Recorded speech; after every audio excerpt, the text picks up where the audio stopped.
What's up, guys? It's your boy, Smooth Boogie, back at it again for another reaction video. Daily upload Boogie in the building. Double do-rag Boogie in the building. Like, come on, man. Today we're gonna be watching 2 McDonald's horror stories animated. Now, this is about Mort, you know what I mean? Mort. And I eat McDonald's a little bit. I usually eat at breakfast. I don't really, and I like Big Macs. But I try to stay healthier with it though. But Big Macs. But we're just about to watch this, and we're finna get right into it. We ain't even say nothing. Remember to like and subscribe if you like my content. Follow me on Instagram at WavemanBoogie. The link will be down below in the description. And I ain't got nothing else to say. You know me? Let's get into it. We're just gonna go straight into this. Yeah. I'm not sure if this is the creepiest or the most disgusting thing to ever happen to me, but here it is. I'm a 17-year-old female, and this happened about 3 months ago. Me and my friends always like to go to McDonald's after we had a good yoga session. You could call us regulars. This is yoga? I thought they were in a barn or something. We probably did yoga together 2 or 3 times a week, and it wasn't a class or anything. It was just me and 3 of my friends. We had another friend, Olivia, who occasionally joined us, but she was kind of flaky. If she didn't feel like doing yoga that day, we just went ahead and did it without her. We had been in this routine for a couple of weeks at this point, and we always looked forward to getting some nice junk food. There was something about McDonald's that was like the guilty pleasure of my entire existence. I normally didn't get it otherwise, but I really looked forward to the couple of occasions that me and my friends went there.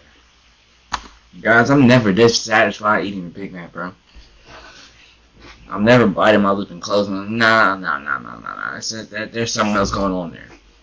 She has a personal connection with that Big Mac. This one experience, or whatever that is. was horrible. I had been there enough that I started to recognize the people that worked there. I never had conversations with them, but I knew their faces well enough to spot when someone new was in the back working. That's exactly what happened this one Wednesday afternoon. I noticed this guy with really thin hair. He had a really creepy face, and I'm not sure how to describe it exactly. His eyes were humongous. They looked like the eyes of a bug. And then he had this really strange body language that always kind of freaked me out. It was like jumpy or something. If he was deep frying French fries, for example, he would stand perfectly still for a second, and then really quickly submerge them in one motion, and it would splash grease all over. This was very unusual. Guys, if y'all saw this type of dude in there, what is y'all doing? Is y'all, you feel me, saying, I don't want him cooking my food? Is y'all complaining to the manager? Or is y'all leaving the store and going to another McDonald's or another Popeyes or something like that? Or is y'all just gonna sit there and chill? Y'all ain't finna say nothing. Y'all just finna get y'all food and go on there and scroll through TikTok, you feel me? Type in the comments down below what y'all would do. Considering I had seen enough people put down fries, that there was an easier way he could have done that. He didn't have to splash it like that. I was watching him one day and we made eye contact. It was really unusual too because I was looking at him as my mom's credit card was processing to pay for my meal. He had his back turned toward me. I was trying to figure out if I knew who he was, and then he just spun around to look at me, and it was all in one motion. It was just really freaky. So I started noticing him more and more. He was always working whenever my friends and I got finished with our yoga. It didn't bother me too much. My friends also noticed how weird he was and told me about similar experiences. It wasn't creepy enough that we stopped going or anything, but it was certainly enough to notice. I remember the day in particular. It was a weekend because I didn't have school that day. Me and my friends had just finished a really good yoga session and we headed over to McDonald's. Anyway, my friends and I ordered our food and we're waiting for a few minutes. It took a little bit longer than usual, which isn't really an issue because we're not impatient or anything. But here was the weird part. They weren't busy. We were basically the only people in there waiting for food, and I think they had one other person who had already ordered who was sitting down and already eating. I didn't see any cars in the drive-thru, and I just found the whole situation extremely bizarre. I'd noticed that the creepy guy was working, but I didn't see him for a very long time. He went behind a wall that I couldn't see him around, and I wasn't sure why he did this either. Life went on, and we got our food and sat down. I normally start by eating my fries and then have whatever my main meal is after that. Y'all do that? Cause I usually eat the fries first. Well, that's if I'm in a car. If I'm in the car, I usually just straight, take the fries, and I'll eat the burger or the drink, and so I'll eat the drink. Anyway, I'll drink the drink and eat the burger once I get home. If I'm sitting down, I kind of have it at the same thing. Like I eat them at the same time. So yeah, comment down below what y'all usually do. Today it happens to be chicken nuggets. I got a 10-piece. As I was eating, I felt that creepy guy's watchful eyes looming over us.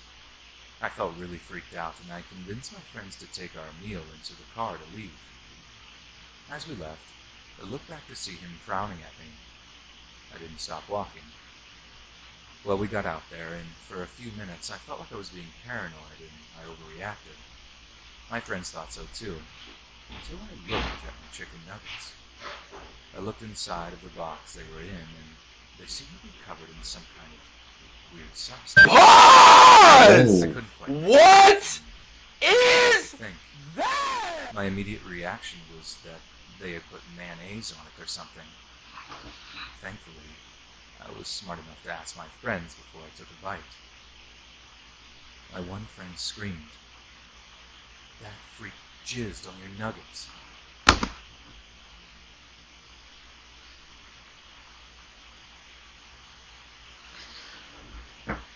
Wow, that took a turn.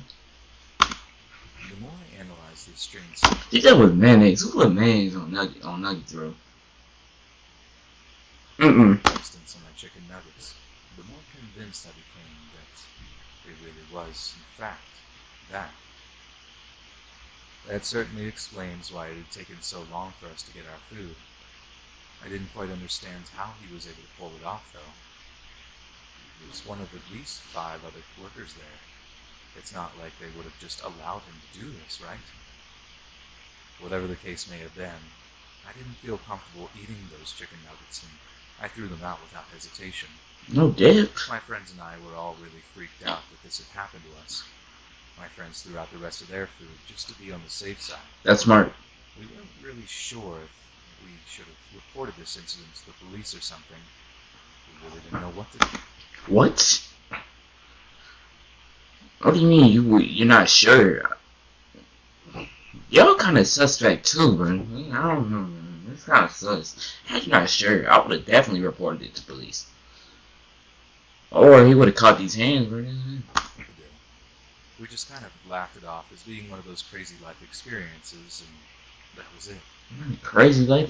That's never happened in my life. Since this whole experience. But yeah, that's the story of how I ordered chicken nuggets one time, and the freaky guy working there put his secret sauce on me. Why you gotta describe it like that? Why? Why? I think they sus too, bro. Cause that don't sound right. How you gonna describe it like that? That's weird. Okay, I don't think you guys are even going to believe this story, but it's 100% true. It just happened last week. I don't know how else I could even preface this dumpster fire of a story, but here it goes. I'm a 22-year-old male and I live with my fiancée. We had a nice apartment, but we were really looking to buy a house. I know, a little young for that, but we both landed really nice jobs after college and figured that it's better to get it out of the way now and start settling down. Okay. Old-fashioned like that.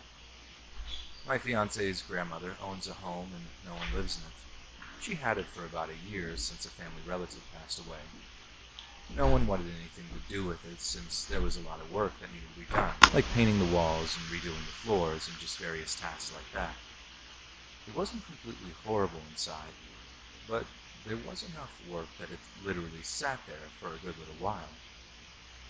Well, my fiance and I started talking to our grandmother after buying the place. She told us that she would sell it to us for a low enough price that we would be able to afford all of the renovations and whatnot. We were really excited about it. It was really exciting to think we were going to have purchased our first home together so shortly after graduating from college. But here was the problem.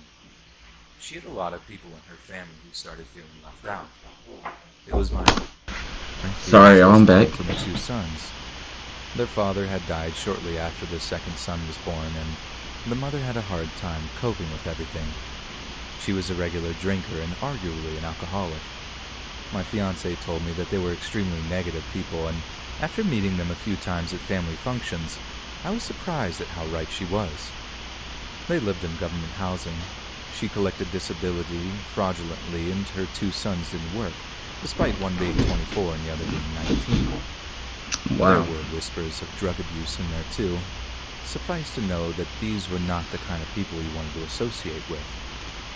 When word got out that we were buying the house from her grandma, they started feeling really left out. There were a few occasions where they'd try offering to watch the house, very obviously an attempt to get in there and do God only knows what. We politely declined and did everything we could to avoid them. I happened to be at the house one day. My fiancée was working and I worked remotely online, so I was home alone. I had just walked down the street to buy a lemonade when I saw someone at her house. It was extremely unexpected. I got ready to confront a potential burglar when I noticed it was my fiancé's cousin trying to break in. He was startled when he saw me and froze for a minute. I asked him what he was doing, and he told me something about thinking he saw a car he didn't recognize in the driveway. Cat. I explained that it was my car, and he left without any big confrontation.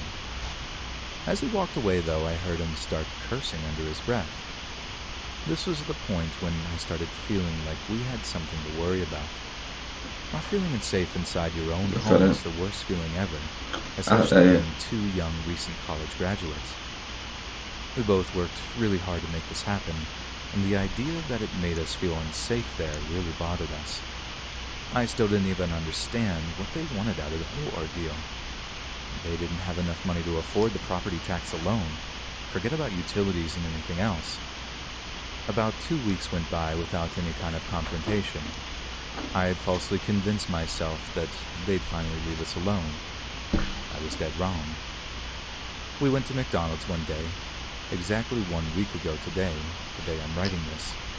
Me and my fiancé both just wanted to be out of the house for a little while. Considering we were in the process of buying a house, we didn't want to go eat anywhere expensive, so McDonald's just seemed like a logical decision. Now before I continue, I feel the need to explain something about my fiancé and I. We are normally very serious people. We work very hard and we're both kind of workaholics, but when we get together to have some fun, we go hard. Work hard, play hard, right? Well, we got kind of silly when we played. Let me cut to the chase. We were both playing in the ball pit at our local McDonald's. Yo. We always enjoyed goofing off like that, and we weren't too concerned with what people would think of us. We'd only been messing around for 5 minutes when her cousin showed up at McDonald's too. It was creepy. He walked right in, looked at us the entire time. Before he even opened the front door, his eyes were stuck on us, and they felt heavy. My fiancée immediately knew something was wrong when my facial expression changed and she darted around to see what I was looking at. We both watched as her cousin made his way out to the ball pit. He stepped outside. As he walked, he moved his body to grab something out of his pocket. I couldn't see what it was, but my first thought was a gun or a knife. The look in his eyes told me he was out to do serious harm. He jumped into the ball pit in my direction. Hey, yo! I luckily landed one solid punch in his face as he came down. It threw him off. I had Jake versus Nate. an advantage. He Bro, kicked me in the smack him. stomach, but I landed a few more punches on his face. He started screaming for me to stop and that I was killing him. I would have kept going if my fiancée hadn't been watching. He started this, not me. We got out of the ball pit. He then began telling us that he was going to press charges on me for assaulting him. I wasn't What? even fazed by this. There were plenty of witnesses there that had seen the whole thing transpire. I started telling him that I was calling the cops and I was going to press charges on him. He got really panicked and ran back to his car and drove off. I'm not going to lie to you. This whole thing really shook me up. I didn't know what to think. I didn't know what to do. I looked around online and found an easy solution. A restraining order. My fiancée and I had both gotten restraining orders on her aunt and her 2 cousins. I didn't know why we didn't think of this sooner. It really solved the issue, and once they understood that we had a restraining order against them, they buggered right off. I haven't seen or heard from them since. This man said bugger. And thankfully, and hopefully, that's the end of my story. I would have done the same thing, bro. Like, you feeling unsafe in your own home is the worst thing ever. It's just like, oh, that's supposed to be your sanctuary and all that. If you feel unsafe in there, where can you really feel safe at? Especially not in McDonald's. But that wasn't really. That was more of a house horror story, or a get back horror story, or something like that. But that one wasn't as scary. The last one, that one wasn't scary neither. But they were both really scary. They were just weird. The other one was weirder. That man is, I can't with that. I ain't finna have McDonald's for a while now. Probably not. Like, but yeah, I'm just gonna get up out of here. The microphone is coming soon, by the way. So I will have it fixed by my regular time, Sunday, on Monday, or Sunday or Monday. Y'all will have a new video out. And remember, like and subscribe for more content like this. Follow me on Instagram. Link in the What did he say? link in the description down below. Comment down below also. I'll see y'all tomorrow. Double Durag Blee out.